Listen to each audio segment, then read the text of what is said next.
The rich man entered the courtroom with a swagger that screamed power. He saw Judge Judy sitting at the bench but mistook her for some ordinary woman. So he did the unthinkable. He kicked her out of the courtroom. The entire room went silent. Everyone knew a disaster was coming. Except him. 20 seconds later, Judge Judy returned with the full force of her official role. And in that moment, the rich man learned the truth. He didn't kick a random woman out of the courtroom. He kicked out the judge who now held the power to destroy him. And she did, costing him $50 million. Before we dive in, tell me, where are you watching from? Don't forget the subscribe button.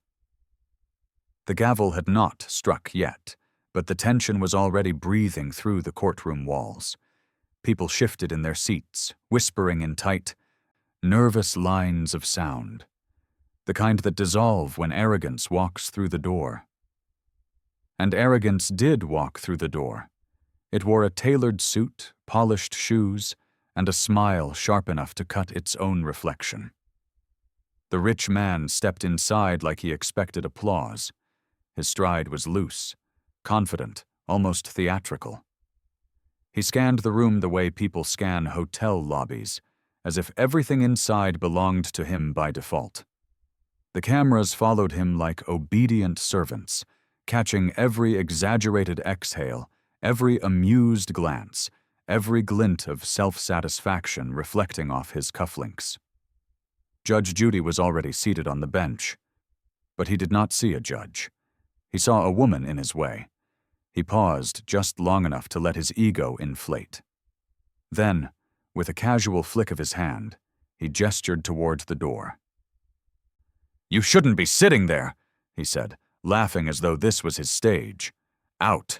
I need the room before we start." The entire courtroom froze. For one suspended second, even the fluorescent lights seemed to hold their breath, flickering quietly, as if deciding whether humanity was truly worth illuminating today. The clerk's fingers stopped mid-type. A juror in training dropped her pen. The bailiff's jaw tightened, a silent reflex of disbelief. They all stared at him, wide-eyed, stunned into statues by a single impossible moment. He had told Judge Judy to get out of her own courtroom. She did not argue. She did not command. She simply stood. The motion was calm, controlled. A slow rise that carried no anger, no urgency, just a quiet promise of something waiting on the other side of the door. She stepped out, letting the silence wrap around her absence like a warning only fools would ignore. The man watched her go with a smirk stretching across his face. "That is better," he said, brushing invisible dust from his sleeve, as if removing her presence from his world. "Some people don't understand hierarchy." His voice carried the tone of someone who mistook wealth for authority and dominance for intelligence. A man who believed money insulated him from consequences. He turned toward the courtroom, expecting nods of approval. Instead, he found a sea of horrified stares. Still, he stood taller. "I run my business this way," he announced casually. "People learn to follow my lead." But no one was following, not even the air. The audience watched him like one watches a man step confidently into traffic, powerless to intervene, unable to look away. 20 seconds passed, 20 seconds in which his ego grew, but the room's patience shrank. Footsteps returned, slow, deliberate, echoing with unspoken judgment. The atmosphere tightened, a coil winding itself around every heartbeat. The door creaked open. Judge Judy stepped back inside. But she did not return as the woman he dismissed. She returned as the judge he had just insulted, the one now holding his future in her steady, unforgiving gaze. And when she walked past him without a word, the echo of her heels sounded like the beginning of the end. She reached the bench, sat down, folded her hands, and looked at him. The smirk slipped from his face because she finally spoke, and her voice did not need to rise to erase every ounce of his confidence. The silence that followed her first words did not fall over the courtroom. It pressed down on it. Heavy, dense, the kind of silence that feels less like quiet and more like judgment waiting to take shape. Judge Judy's gaze stayed fixed on the rich man, steady enough to strip the room of oxygen. He blinked once, twice, then forced out a laugh that sounded thinner than he intended. "Oh, come on," he said, waving his hand dismissively. "Is this part of the performance? Are you really—" She did not answer. She did not need to. Judge Judy simply angled her head, eyes narrowing just enough to make the room feel smaller. She wasn't speaking. She was studying him, measuring the arrogance he had proudly displayed like a badge of honor. Her silence wasn't empty.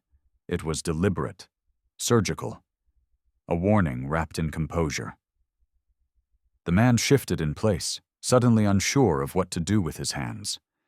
He settled on leaning back in exaggerated confidence, though the movement was stiff at the edges. "Look, I do not have all day," he announced, raising his voice to reclaim the dominance he felt slipping. "If the real judge could—" Her silence sharpened. The bailiff took one subtle step forward. The rich man swallowed. A cold realization flickered across his eyes, the first crack in his certainty.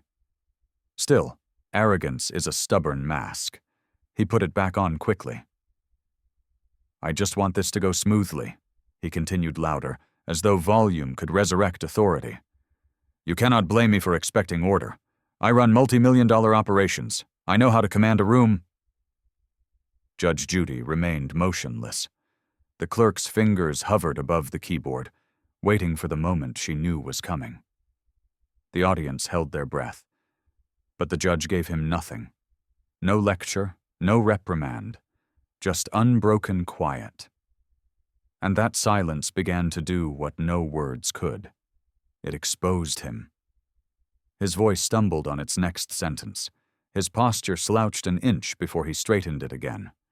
His eyes darted from the bailiff to the clerk to the audience, searching for someone, anyone, who might validate what he'd done. No one did.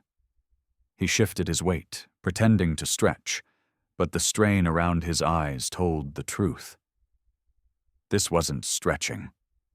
This was panic beginning to whisper under his skin. Finally, Judge Judy leaned forward. It was not a dramatic movement, yet it felt monumental. Every camera in the room adjusted at the same time, drawn to her without instruction, the way light follows the sun. She placed her hands neatly on the bench. Her tone was calm, exact. "State your name for the record." That was all she said, just 6 words. But those 6 words carried the full weight of what he had done, and what was coming. The man opened his mouth, ready with another cocky remark. Nothing came out. Judge Judy's eyes did not leave him. She waited, not impatiently, not angrily. Simply with the unshakable authority of someone who had seen men like him fold 1,000 times before.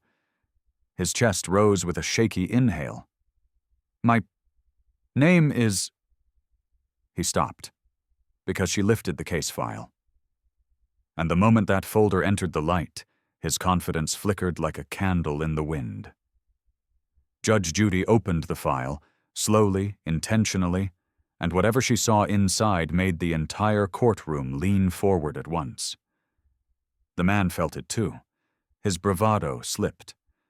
Something in that folder was about to destroy him. The moment the file opened, the air shifted. Not visibly, not even audibly, but in that instinctive way people sense a storm before the first drop of rain. The rich man watched Judge Judy's eyes scan the page with a precision that made his pulse throb in his neck. There was no shift in her expression, no raised brow, no tightening of her jaw. but something in the stillness around her said she had found what she needed. He laughed again, softer this time, testing the sound like someone checking if the floor would hold. "Look, I think we started off on the wrong foot," he said, forcing a relaxed smile. "I mean, I had no idea you were a judge." She finished his sentence without looking up. The word did not explode, it landed. Clean, sharp, final. The rich man's mouth closed on the breath he was about to take. His smirk lingered for a heartbeat too long, as if caught in traffic on its way off his face. Well, yes," he stammered. "That is not what I meant, obviously. I simply assumed. You assumed incorrectly." Still no raised voice. Still no visible frustration. Just truth delivered with surgical quiet. The courtroom felt smaller now. The audience leaned forward on instinct. Even the bailiff stood a little taller, as though the room itself was rearranging around who truly held power. Judge Judy turned a page. The sound, a single sheet sliding against another, sliced clean through the man's manufactured confidence. He shifted his stance again, then adjusted his watch, then smoothed the front of his jacket. His hands would not be still. His breath was just a shade too loud. "What exactly are we looking at?" he asked, peering toward the bench, pretending calm. She did not lift her eyes. "This," she said quietly, "is your signature." The man blinked. His smile twitched. "My signature is on many things," he replied, voice tightening around the edges. "I run several companies, so you know, naturally it—" "Do not explain yet," she said. "Listen." She angled the folder just slightly towards the light, revealing a page thick with legal language and highlighted inconsistencies. The clerk's posture straightened. A murmur fluttered through the audience before dying under the weight of the judge's presence. The man licked his lips, a small, nervous gesture he tried to disguise as a thoughtful pause. "I just want to clarify," he said, "that I was not aware of every detail buried." "Buried!" This time she did look up. And that was when it happened, the moment his confidence cracked. Her eyes met his with a level of clarity he was utterly unprepared for. Not anger. Not disdain. Just quiet recognition. The kind of look someone gives when they see through a person completely. Past the suit, past the money, past the arrogance, and find the fear underneath. He exhaled too quickly. A tell. A tiny, undeniable tell. Judge Judy laid the page flat. "Your signature," she repeated, "is not buried." He swallowed. "It is on the front page." The audience gasped. The man's face paled. Something inside him deflated, subtly, but unmistakably. Judge Judy reached for the next document. As she lifted it, a new expression crossed her face. Not shock, not anger, something far worse for him. Recognition. She knew exactly where this was going. And he did not. The courtroom seemed to lean inward as Judge Judy lifted the second document. The paper caught the light differently. Thicker stock, sharper edges, the kind of legal form that carried weight long before anyone read a word. She turned it around just enough for the clerk to see. Not enough for the defendant to catch more than a shadow of its contents. That alone made him shift in his seat. He tried to steady himself, straightened his jacket, rolled back his shoulders. But confidence is hard to imitate when fear begins tracing itself across the spine. Judge Judy tapped the corner of the document with one measured fingertip. "Mr. Lawson," she said, using his name for the first time. "Are you familiar with Exhibit 12B?" He blinked. "Exhibit? I am familiar with many exhibits, Your Honor. My attorneys handle the—" "That is not what I asked." Her voice cut clean through his attempt at distance. The audience stiffened again. The cameras zoomed without instruction, adjusting to the shift in gravity. The rich man inhaled a little too sharply, then forced a laugh that tripped over itself halfway out. "Well," he said, "why do you not enlighten me?" She did. Judge Judy rotated the document fully into the courtroom's view. A financial authorization form, signed, time-stamped, and tied directly to the transaction at the center of the $50 million dispute. His signature wasn't just present. It was bold, centered, confident, the kind of signature a man only writes when he believes nothing can touch him. The defendant's breath caught. "That is unusual," he managed. "I do not recall." "You recall it," she interrupted smoothly, "because this form authorizes the transfer your victim reported, and it authorizes it under your personal approval." He swallowed. A tight, painful sound. Judge Judy gave him no time to recover. "What interests me," she continued, "is not that you signed it. It is that you claimed you never saw it." The man's lips parted. But no words came. His gaze darted from the document to the clerk, then to the audience, as though one of them might rewrite the page with a kinder truth. "You cannot expect me," he finally sputtered, "to remember every financial detail. I delegate. I hire people to take the blame?" she asked quietly. The room froze. The man's jaw worked, opening and closing in uneven motions like a door slammed by a restless wind.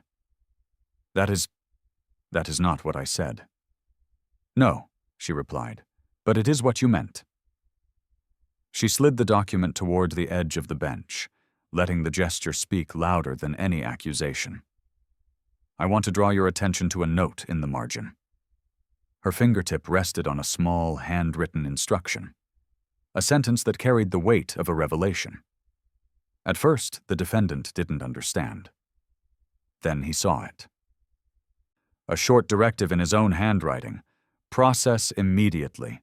Do not delay."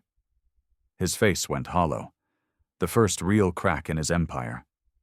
Judge Judy leaned back slowly, her voice soft but merciless. "You did not forget this transaction," she said. "You rushed it." The audience gasped, sharper, louder this time. The defendant's hands trembled on the tabletop. And in that moment, he knew. This was no misunderstanding, no clerical error, no assistant to blame. He had written his own downfall in ink. Judge Judy set the document aside, lifted a sealed envelope from beneath the file, and said, "Now let us talk about what you tried to hide." The sealed envelope made a faint, crisp sound as Judge Judy set it on the bench. Too soft to be dramatic, yet sharp enough to cut through the room like the promise of an incoming storm. The defendant stared at it the way a man stares at an approaching wave, unsure how deep the water goes, but certain he is about to be pulled under. He forced himself to sit taller. A brittle performance, a desperate attempt to reclaim a throne already slipping away. "Your Honor," he began, lifting his chin with false composure, "whatever is in that envelope, I can assure you it is being blown out of proportion. These matters are complex. You cannot expect every action to be perfect in—" Judge Judy raised one hand. A single, calm gesture. The room stilled. So did he. "You will stop," she said softly, "before you bury yourself any deeper." The cameras shifted toward him, catching the flicker in his expression. The momentary panic smothered beneath a flick of his eyelids. He let out a tight breath that failed to sound confident. "Look," he continued, attempting a steadier tone, "I run an empire. Hundreds of decisions cross my desk every—" "This is not your desk," she replied. "This is a courtroom." The line drew a subtle gasp from the gallery. The man felt it, like the room itself was siding against him. His jaw tightened. His fingers pressed against the table, knuckles pale as he grasped for power he no longer possessed. Judge Judy opened the envelope. Inside was a single page, thicker, older, worn at the edges, a record. The moment she slid it into the light, The defendant's face changed.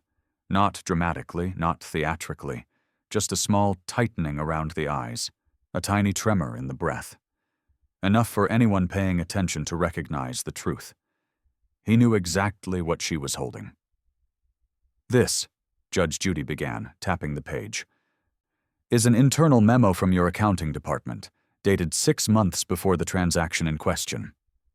He swallowed. "It clearly states," she continued, "that the investment you pushed through was flagged as high risk, unstable, and potentially catastrophic to the party sitting across from you." The victim, quiet until now, lowered her gaze. Her hands trembled faintly around a folded document she had been holding since the hearing began. Judge Judy shifted her eyes toward her. "Would you like to speak?" A soft voice rose. "I told him," the victim said, barely above a whisper. "I told him I could lose everything if that transfer went wrong, and he promised it was safe. He said I should trust him." The defendant's lips parted as if to object, but no words came. The victim's voice wavered with sincerity, not performance. "He said it would change my life." Judge Judy turned back to the defendant. "And it did," she said, "just not the way you pretended it would." The man straightened abruptly. "This is being twisted," he snapped, panic leaking through the cracks. "I never saw that memo. People create these things all the time to cover.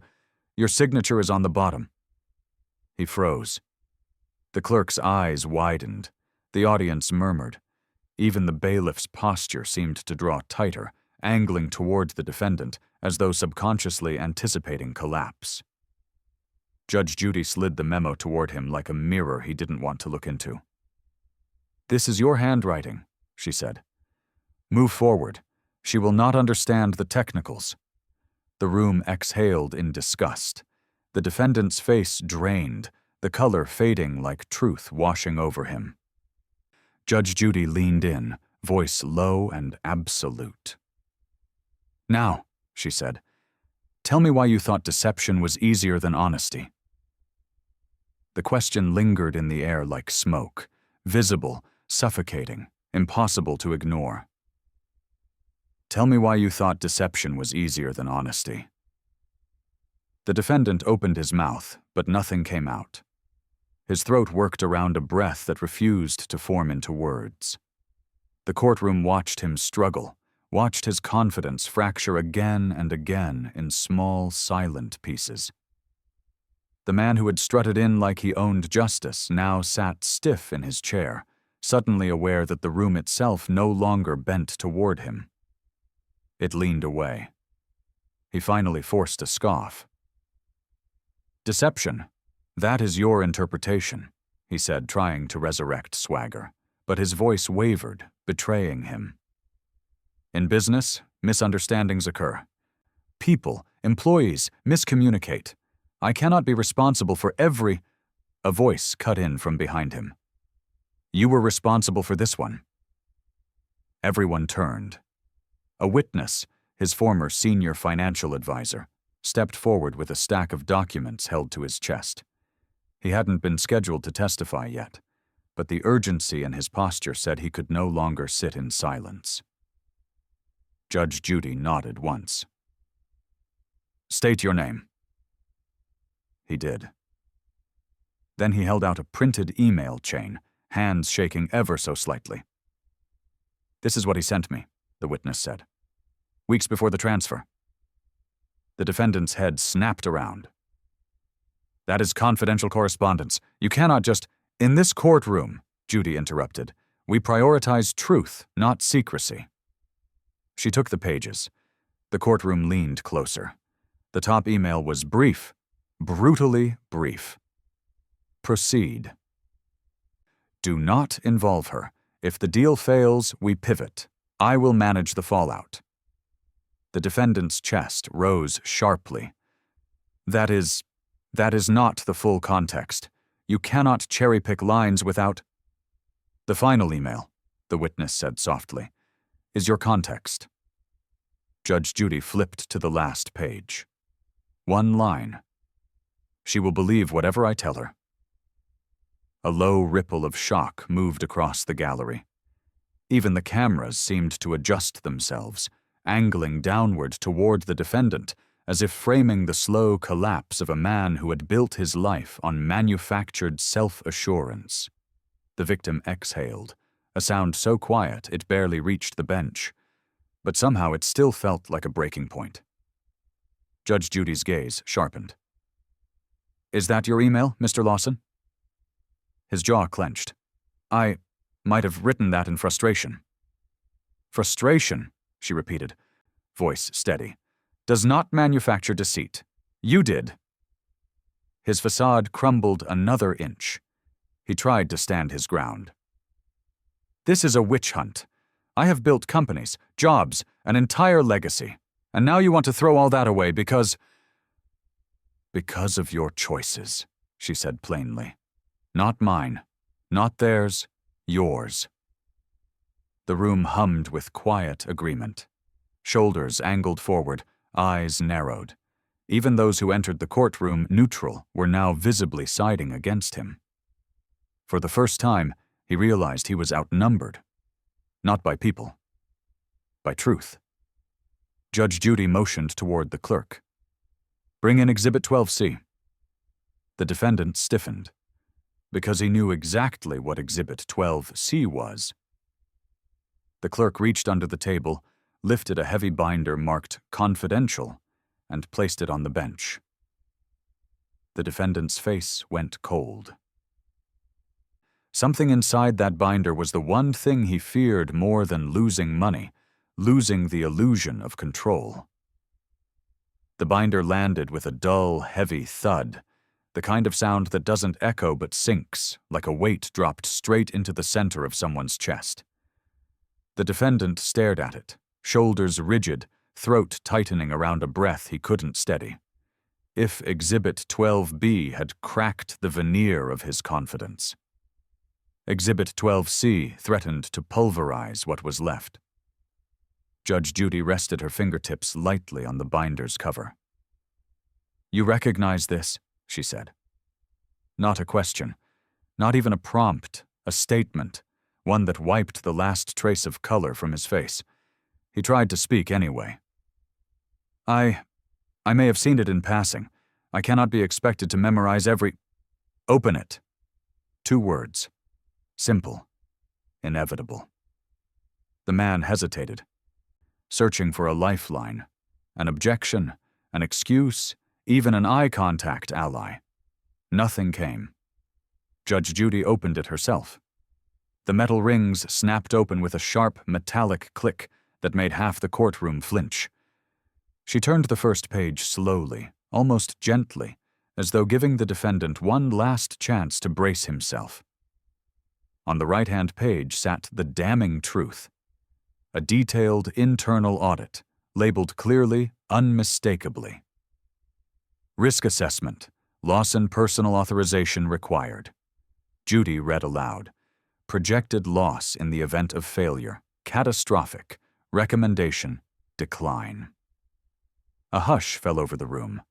The defendant swallowed so hard the sound carried through the microphone. "That assessment was preliminary," he snapped, desperation rising like steam from boiling water. "We relied on newer projections. The newer projections," Judy said, turning another page, "are also here." The next sheet showed something worse, a handwritten note beside the updated risk review. Proceed regardless. She doesn't need to know the details. Handle her. Push it through. The defendant's breath left him in a staggered exhale. The audience murmured. The victim covered her mouth. The cameras zoomed in with predatory instinct. Judge Judy's voice remained calm. "You wrote these notes?" His eyes darted across the page, hunting for an escape hatch. "That handwriting could be anyone's. My staff, your staff," she repeated, "initialed every page.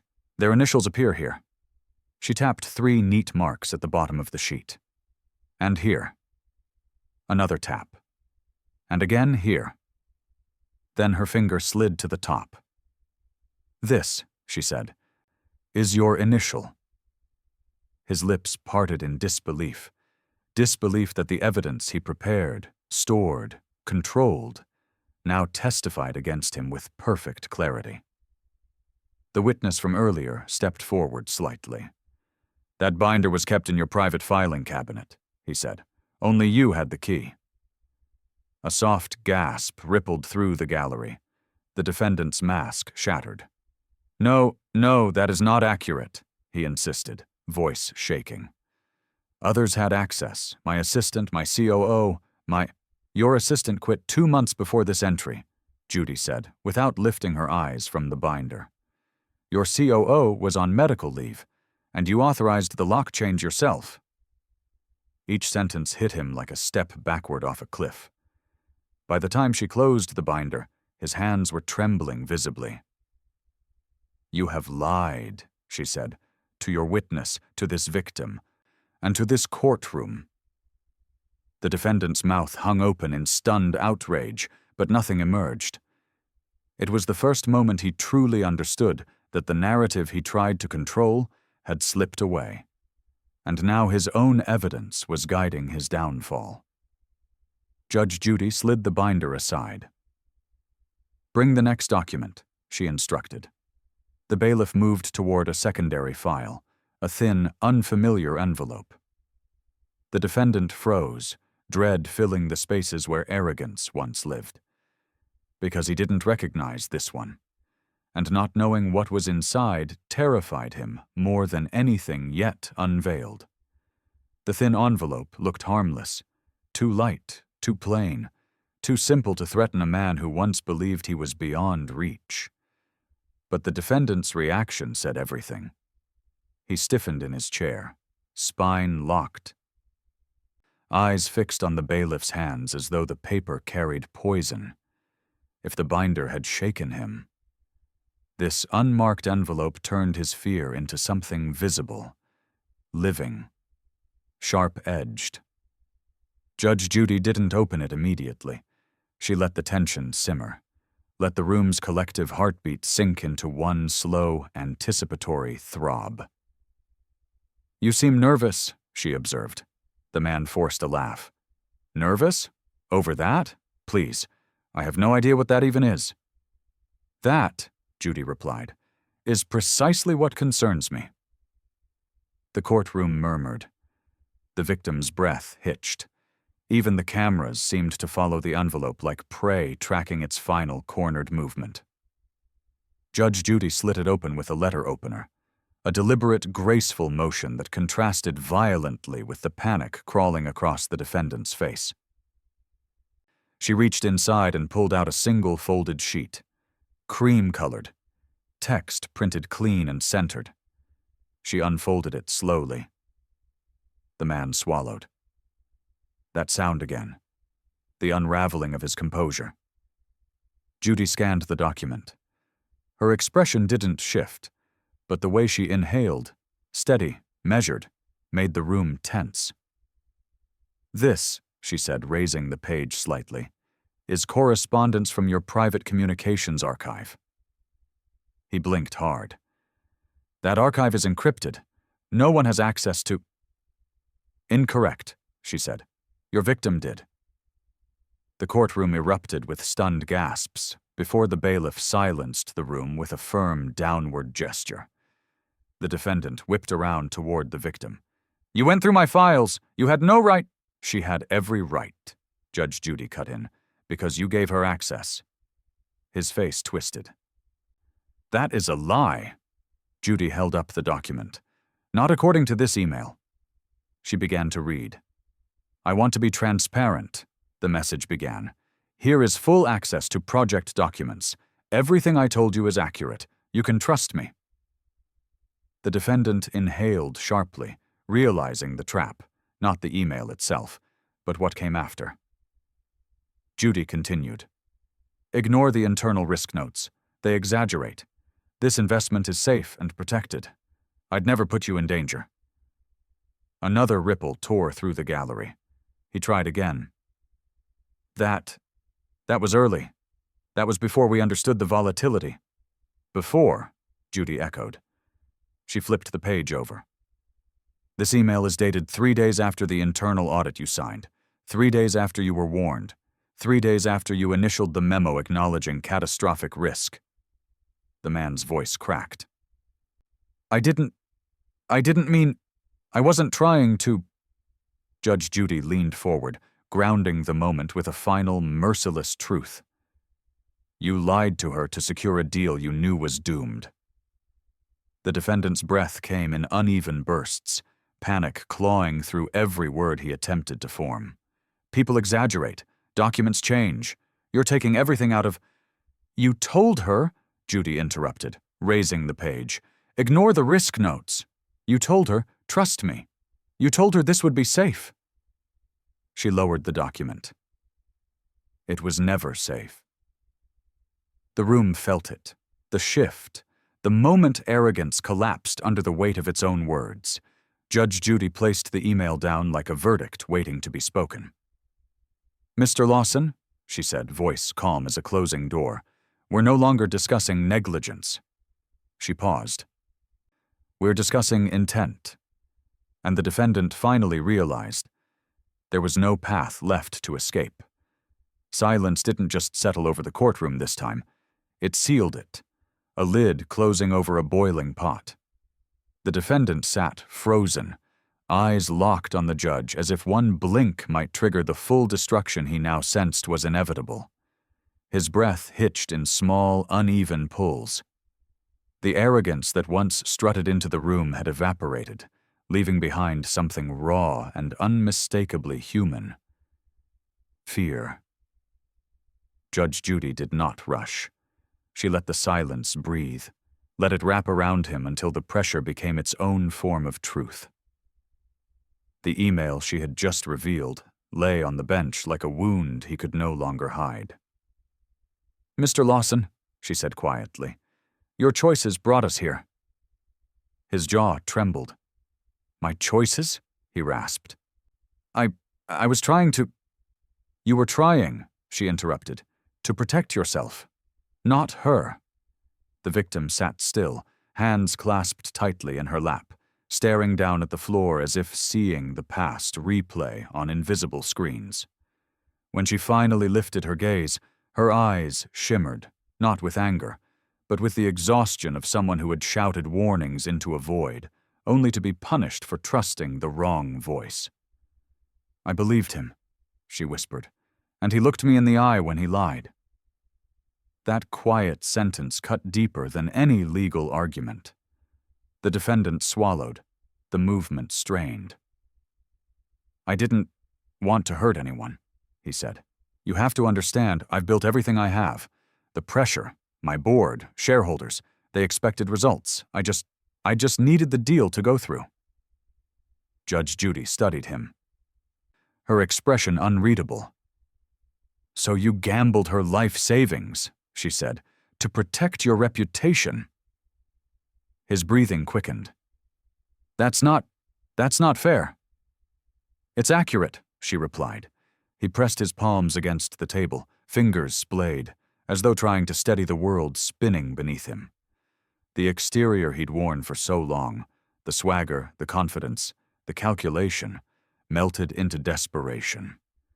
The man who had commanded entire corporate empires now struggled to command his own voice. You don't understand what it's like, he said, when you've spent your whole life being expected to have all the answers, when one mistake, just one, can ruin everything. Judge Judy did not soften. Mistakes, she said, are unintentional. She lifted the email again. This was not. The weight of her words pressed the room further inward.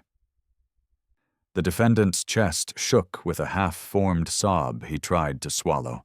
He wiped his face roughly, angry at the emotion he could no longer hide. Across from him, the victim's voice trembled. I trusted you, she said. I trusted every promise you made. He turned toward her, eyes wet and wild. I know, he whispered. I know, I was trying to fix it. I thought I could fix it before anything went wrong. Judge Judy's gaze sharpened.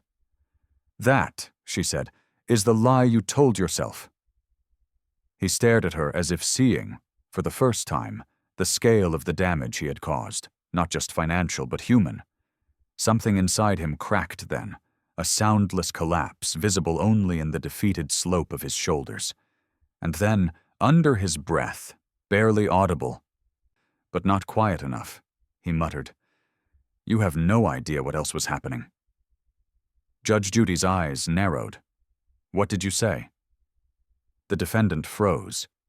He hadn't meant to say it out loud. Judge Judy leaned in. "Mr. Lawson," she said, voice cooling the air, "tell this courtroom exactly what you meant by what else was happening." The defendant's lips parted, but no sound came out. His eyes darted around as though searching for the words he'd accidentally let slip. For a man who once commanded rooms with ease, he suddenly seemed very small inside this one, like the walls had closed in and were waiting for his next breath to decide whether they'd tighten further. Judge Judy didn't move. She didn't repeat her question. She simply waited. And waiting, in her hands, became pressure. "Mr. Lawson," she finally said, voice soft but unyielding. "This courtroom heard you. Now explain." He swallowed hard, Adam's apple jerking like a trapped thing. "There were situations," he said. "Complications. Things that aren't relevant here." "If they influenced your choices," Judy replied, "they're relevant." The silence that followed was the kind that corners a person, the kind that forces truth to the surface whether they want it or not. He exhaled shakily. "My board was threatening to remove me," he confessed. "They said if I didn't deliver a major return by the end of the quarter, they'd vote me out, after 20 years of running my company." A murmur swept across the room. "So," Judy said, "you sacrificed her stability to secure your own." His voice cracked. I thought I could fix the numbers before they caught on. I thought I'd buy time." "And when the truth came out?" she asked. He closed his eyes briefly. "When it fell apart, I panicked." Fear flickered across his face, real fear, the kind that strips a man to his bones. For the first time since the hearing began, he wasn't fighting. He was unraveling. "I didn't mean for her to lose anything," he said. "I swear, I needed the deal to go through. I needed to survive." Judy studied him, not with sympathy but with clarity. "Survival," she said, "is not an excuse for deception." He nodded, almost involuntarily. "I know." It was the quietest admission he'd made, and the truest. The victim shifted in her seat, her voice trembling as she spoke. "When I asked you if it was safe," she said, "you didn't hesitate. You didn't even look nervous." His face twisted. "I couldn't show doubt. If I did, everything would collapse." Judge Judy tilted her head slightly. "And instead," she said, "she collapsed." His eyes filled with tears he didn't bother hiding this time. Fear, when it reaches a certain depth, stops masquerading. It becomes visible, trembling hands, quivering breath, the slow collapse of a man who built his world on confidence he didn't actually have. A witness stepped forward, the same financial advisor from earlier. "If he had told the truth," the witness said gently, "we could have stopped the transfer. We could have prevented all of this." The defendant's shoulders tightened, hunched inward as though bracing against a physical blow. Judge Judy looked at him steadily. "There is something you've been avoiding since you walked into this room," she said. "Something you still haven't addressed." He blinked rapidly. What else do you want from me?" She leaned forward, eyes piercing straight through the last of his defenses. "Your intent," she said. "Not the documents, not the excuses, not the pressure. Why you lied." He froze. And for a moment, the entire courtroom seemed to hold its breath. Judge Judy reached for a smaller, sealed envelope, one he hadn't noticed before. "Because this," she said, tapping it lightly, "may reveal the truth you've been trying hardest to hide." The sealed envelope sat between them like a quiet threat, its edges crisp, its presence unnervingly calm. The defendant stared at it with a kind of dread that didn't need explanation. Fear had stripped away every layer of arrogance he arrived with, leaving a man exposed, trembling, sweating, shrinking inside a suit that suddenly looked 2 sizes too big. Judge Judy didn't touch the envelope yet. She let it sit. Let him see it. Let the weight of its stillness gnaw at whatever lie he'd been clinging to. "Mr. Lawson," she said softly, "you know what's inside this envelope, don't you?" His throat bobbed. I'm not sure." "That," she replied, "is the first lie you've told in the last 10 minutes, and the weakest one yet." His face crumpled for a moment, not fully, not dramatically, just a small collapse around the eyes that revealed exhaustion, a kind of emotional fragility no boardroom had ever seen from him. Judge Judy folded her hands. "Your intent," she said, "is written right here." Finally, she opened the envelope. The paper she pulled out was old, older than anything shown so far, slightly creased. Yellowed at the edges, the handwriting on it wasn't typed, it was personal. The defendant closed his eyes. He knew. She began reading. "We cannot afford another failure this year. Investors are circulating rumors. If I lose this position, everything I've built disappears." A gust of whispers swept across the room. It wasn't a corporate memo. It wasn't an email. It was a letter, handwritten, addressed to himself. A private confession. A window into fear he had buried so deep under wealth, power, and ego that even he had forgotten how visible it could become. Judge Judy turned the page toward him. "This," she said, "is your handwriting." He nodded, tears threatening to surface. "I wrote that months before the deal," he whispered, "when everything was falling apart, and no one knew." The victim stared at him, heartbroken, not for him, but for the truth of what that desperation had cost her. "I wasn't trying to hurt her," he said, voice cracking. "I was trying to keep myself from losing everything." "That is the problem," Judy replied. "You valued your everything, more than her anything." He inhaled sharply. "I felt cornered. I felt like the world expected me to be invincible. I've always been the one who fixes things, the one who pulls miracles out of numbers. And when the numbers didn't obey me anymore, I panicked. I made promises I shouldn't have, lies I didn't want to become real." His tears finally fell, tracking down the face he had worked so hard to keep composed.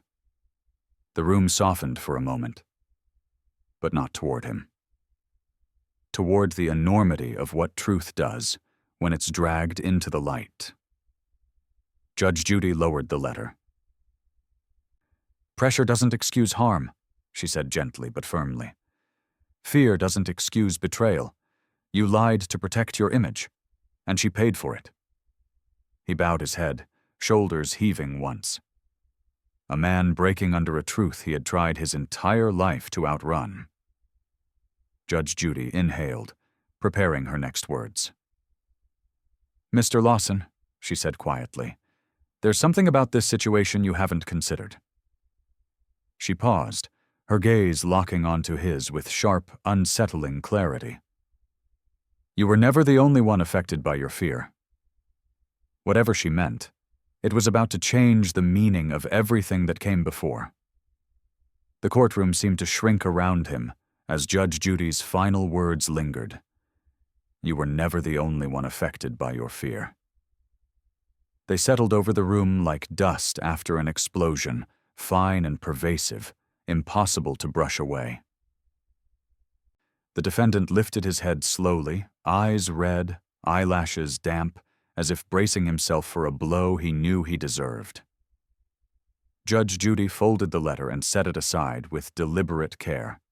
Not like evidence, like consequence. "Mr. Lawson," she began, her voice softer than it had been all day. "Fear doesn't live in isolation. It spreads, it touches people who never asked for it, and it hurts them long before it hurts you." He inhaled shakily. "I know that now." But knowing now did nothing to rebuild what he had taken. The victim sat quietly, hands wrapped around themselves in a fragile knot. Her voice was steady when she finally spoke. Steady, but trembling at the edges from everything she had carried through the months leading to this moment. "When I invested," she said, eyes locked on the defendant, "I wasn't trying to build an empire. I wasn't chasing power. I wasn't gambling. I just wanted a future." Her voice cracked, softly, painfully, and she pressed a hand to her chest for stability. "My father left me that money," she continued. "It was all I had from him. And when you promised me it was safe, when you said I could trust you, I believed you. You looked me in the eye and told me you'd take care of it like it was your own." The defendant's mouth trembled as if he were about to apologize, but the words never formed. "And now," she said quietly, "I'm the one who has to explain to my family why everything he saved for us is gone." The weight of her grief settled over the room like a blanket pulled too tightly to breathe beneath. Judge Judy let the silence stand, not as punishment, but as acknowledgement. A moment for the truth to be heard without interruption. The defendant covered his face with both hands, fingers digging into his skin as though trying to keep himself from falling apart completely. "I never meant," his voice cracked, "I never meant for that to happen." Judy didn't soften, but she didn't harden either. "Intent doesn't erase impact," she said. "Your choices didn't just shift numbers, they shifted lives." He lowered his hands, eyes swollen with remorse, and for the first time, perhaps the first time in years, he looked small enough to tell the truth without performing it. "I wish I could take it back," he whispered. "I wish I could undo it." "You can't," Judy said simply, "but you can be accountable." The victim drew in a trembling breath, shoulders lifting and falling as if releasing a weight she'd carried alone for too long. Judge Judy reached for the next file, the damages calculation. She didn't open it yet, but her fingers resting on its cover were enough to make the defendant tense like a wire pulled taut. "This," she said, "is where we evaluate the consequences of your choices, not just legally, but morally." The defendant braced himself. Judge Judy lifted the file an inch off the desk. "Before I open this," she said, "you need to understand something." Her voice hardened just enough to make the gallery lean forward. "The financial damage is not the part that will cost you the most." Judge Judy lowered the file onto the bench with a care that was almost deceptive. It looked like any other case folder, plain, thin, ordinary. But the defendant watched it the way a man watches the shadow of a guillotine blade. His breath caught as she opened it, the pages whispering like ghosts of decisions he could no longer outrun. "Mr. Lawson," Judy began, sliding the first page forward, "we're going to walk through the financial damages line by line." The room stilled. Even the fluorescent lights seemed to brighten, as if wanting every detail illuminated. She read the first number aloud. "Direct financial loss to the plaintiff, $12 million. The victim closed her eyes, the weight of it passing through her like a shudder. The defendant visibly flinched. $12 million, Judy repeated. That represents the savings, inheritance, and liquid assets she entrusted to your care. Funds she could not afford to lose. The defendant's voice wavered. I understand. You understood this before you signed that authorization, she replied. Next item. She turned the page. Secondary losses. Destroyed collateral, penalties, fees, and the cost of unwinding the fraudulent investment structure. Total, $9 million. Gasps rippled through the room. The defendant's breathing turned shallow. That number seems inflated. These, Judy cut in, are the numbers your own accountant submitted when they resigned after discovering the truth. His face went pale. She moved on. Emotional distress and financial instability caused by your deception. $5 million. The victim blinked fast, tears pooling but not falling. There was something deeply human in that moment, a person finally seeing the cost of her suffering acknowledged, measured, named. The defendant shook his head weakly. Your Honor, I never intended. Intent does not change damage, Judy said. Only accountability does.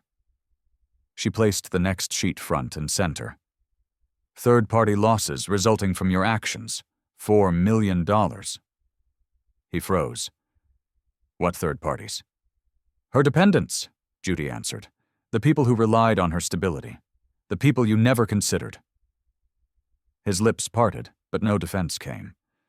Judy continued turning pages, each turn a strike against the empire he had built on unchecked confidence.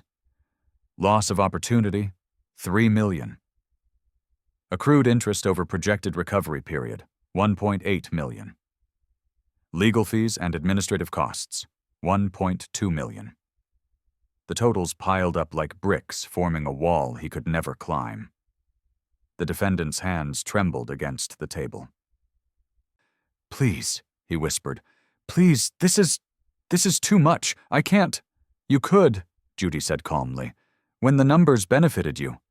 His eyes filled with panic, not the theatrical kind, but the kind that comes from realizing the world he built for himself is collapsing in real time. Judge Judy set the final page down. Subtotal, she said, $36 million. A wave of shock rolled through the gallery. The defendant's mouth fell open. 36? That's impossible. That'll bankrupt me. That, Judy replied, is called consequence. He shook his head like a man trying to dislodge reality. I didn't think it would become this. That, she said, is the problem. You didn't think. Then she tapped the bottom of the page. And we're not done. His stomach dropped. Judge Judy reached for the last section of the file, the part reserved for punitive damages, and looked up with an expression that made the room hold its breath. Now, she said quietly, we address what your behavior is truly worth. The courtroom had gone so still it felt suspended, like time itself was waiting to hear the next number that would fall from Judge Judy's lips. The defendant sat rigid, as if the chair beneath him had turned to ice. His hands twitched with the instinct to grab something, a railing, a lifeline, a version of himself that wasn't collapsing. But there was nothing left within reach. Judge Judy slid the final section of the file forward. The punitive damages. This wasn't the part built on spreadsheets, audits, and financial losses. This was the part built on judgment. She lifted her eyes. Meeting his with the kind of clarity that strips a person down to the truth they've spent years hiding from. Mr. Lawson, she began, punitive damages aren't calculated from numbers. They're calculated from conduct. He swallowed hard. I've shown remorse. I've admitted. After you were cornered, she replied. Not before. A dull ache crossed his expression. Judge Judy continued, her tone steady but heavy with the gravity of what she was about to deliver. Punitive damages exist for one purpose, to ensure that someone with your level of influence never does this again. Not to her, not to anyone. The victim's eyes shimmered with quiet anticipation. The audience leaned in. Judy turned the page. Let's begin with your behavior inside this courtroom. His jaw tightened. Your Honor. You dismissed the court, she said. You dismissed me. You dismissed the process designed to hold you accountable. He dropped his gaze. You attempted to intimidate witnesses. You fabricated narratives. You leveraged your wealth to manipulate someone who trusted you. Each accusation landed like a blow. I understand pressure, Judy said. I understand fear. But pressure does not excuse arrogance. Fear does not excuse deceit. He blinked rapidly, tears threatening again. The man who had once strutted in now folding into himself like fabric losing its shape. And most importantly, she added, voice cooling to steel, you weaponized the trust of someone who depended on you. You used her belief in your expertise as leverage to secure your own survival. The victim held her breath. Judge Judy set her hand atop the final page. For conduct this egregious— A pause, the kind that makes the whole room vibrate. The punitive damages must be significant. The defendant's shoulders began to shake. Your Honor, please, I'm begging you, she continued, as if his plea were nothing more than background noise. You treated your victim's future as collateral for your ego. You gambled her stability against your pride. You lied not once, but repeatedly, even after knowing the consequences. He pressed a hand to his chest, breath uneven, eyes filled with dread. Judge Judy read the number. Punitive damages are set at $14 million. A stunned gasp surged through the room like a wave. The defendant's breath left him in a sharp, strangled noise, a man watching the world he built crumble in real time. That brings the total judgment, she said, to $50 million. His head fell into his hands. The courtroom watched the collapse, the final collapse, of a man who once believed he was untouchable, because arrogance had cost him everything. Judge Judy gently closed the file. Her voice softened, not merciful, but meaningful. Mr. Lawson, she said, before I finalize this judgment, there is one last thing you need to hear. Before the final verdict is delivered, tell me this. Do you believe a person like him can truly change? Or do they just learn to hide their arrogance better? The courtroom felt strangely quiet now. Not the tense, suffocating kind that had filled it for so many hours, but a quieter, steadier calm. The kind that follows a storm. The kind that settles over a place when truth has finally been spoken. And there's no more space for lies to breathe. The defendant sat slumped over the table, shoulders caved inward, hands pressed against his face. He looked nothing like the man who had swaggered into the room earlier. Not a trace of that polished confidence remained. His suit, once crisp, now clung to him like a weight. His hair, once immaculately styled, was damp with sweat. His entire presence felt small. Judge Judy let the stillness linger for a few seconds more. Not to punish him, that part was done, but to allow the gravity of the moment to settle where it belonged. Then she spoke. Mr. Lawson, she began, her voice steady.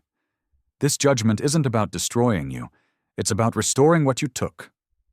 He lifted his head, eyes red, cheeks streaked with the marks of tears he had stopped trying to hide. You entered this courtroom believing your status gave you power, she continued, but power means nothing when it isn't used responsibly. His gaze trembled beneath hers. You believed you were protecting your empire, she said. You believed this was just business, but business doesn't absolve betrayal, and arrogance doesn't excuse deception.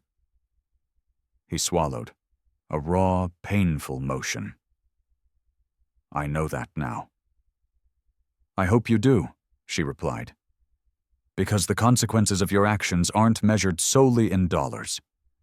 She turned slightly toward the victim, a quiet, steady presence who had weathered every reveal, every confession, every painful truth laid bare throughout the hearing. You stole her stability, Judy said softly. You shattered her trust, and you gambled her future without giving her the dignity of honesty. The victim nodded once, eyes glistening but resolute. Judge Judy returned her gaze to the defendant. The financial judgment is $50 million, she said. It reflects the losses you caused, not just on paper, but in the real lives affected by your choices. The defendant's breath hitched again, but this time he didn't speak. He listened. And beyond the money, she added, you will live with the truth of what you did, not because this courtroom says so, but because deep down, you finally recognize the cost of arrogance. He lowered his head. Not in defeat, in acceptance. Judge Judy picked up her gavel, holding it suspended for a moment as she delivered the heart of the lesson. Power doesn't make you untouchable, she said. Character does, and character is revealed in how you treat the people who trust you. She paused. You failed that test. The words didn't strike him like a blow. They settled over him like a verdict he'd already known was coming. The truth he had spent years avoiding had finally caught up to him, and now he had to live with it. Judge Judy raised the gavel. For the damage you caused, for the trust you violated, for the arrogance that brought you here. She struck the bench. Judgment for the plaintiff, $50 million. The sound echoed through the courtroom, final, resonant, inevitable. The defendant closed his eyes. The victim inhaled, relief softening her shoulders for the first time. Judge Judy gathered her papers calmly, her voice one last steady chord in the room. Arrogance, she said, always collapses under truth. And with that, the lesson was sealed.